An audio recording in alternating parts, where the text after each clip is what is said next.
People v. Veneracion, 249 SCRA 244, GR numbers 119,987 to 88 October 12, 1995, Kapunen, J. The sole issue in the case at bench involves a question of law. After finding that an accused individual in a criminal case has, on the occasion of rape, committed homicide, is the judge allowed any discretion in imposing either the penalty of reclusion perpetua or death?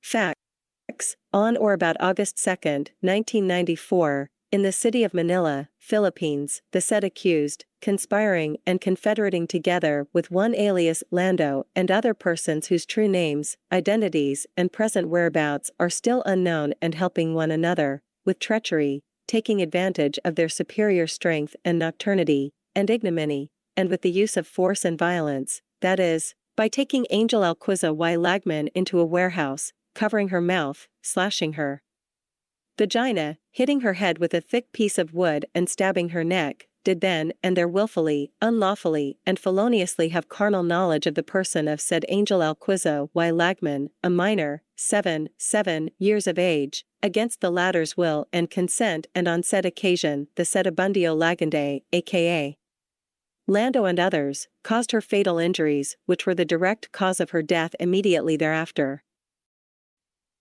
Subsequently thereafter, Ernesto Cordero y Maristila, aka Booster, of 1198, Sunflower Street, Tonda, Manila, Rolando Manlingat y Mamerta, aka Lando, of 1274, Cajitingan Street, Tonda, Manila, Richard Baltazar y Alino, aka Curimao, also of 1274, Cajitingan Street, Tonda, Manila, and Catalino Yayan y Abaran, aka Joel, of 1282, Lualhati Street, Tonda, Manila, were accused of the same crime of rape with homicide in an information dated August 11, 1994. The two criminal cases were consolidated to Branch 47 of the Regional Trial Court of Manila, presided over by Respondent Judge. Duly arraigned, all the accused, except Abundio Lagande, who was already dead, allegedly shot by police escorts after attempting to fire a gun he was able to grab from SPO 1D Vidad on August 12, 1994, pleaded not guilty. Abundio Lagande was dropped from the information. After trial and presentation of the evidence of the prosecution and the defense, the trial court rendered a decision on January 31, 1995, finding the defendants Henry Lagarto y Patilla and Ernesto Cordero y Maristila guilty beyond reasonable doubt of the crime of rape with homicide and sentenced both accused with the penalty of reclusion perpetua with all the accessories provided for by law. Disagreeing with the sentence imposed, the City Prosecutor of Manila on February 8, 1995, filed a motion for reconsideration, praying that the decision be modified in that the penalty of death be imposed against respondents Lagarto and Cordero, in place of the original penalty, reclusion perpetua. Refusing to act on the merits of the said motion for reconsideration, Respondent Judge, on February 10, 1995, issued an order denying the same for lack of jurisdiction. Issue: whether courts are concerned with the wisdom, efficacy, or morality of laws.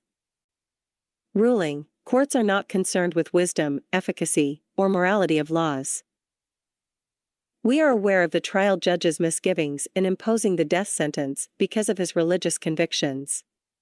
While this court sympathizes with his predicament, it is its bounden duty to emphasize that a court of law is no place for a protracted debate on the morality or propriety of the sentence, where the law itself provides for the sentence of death as a penalty in specific and well-defined instances.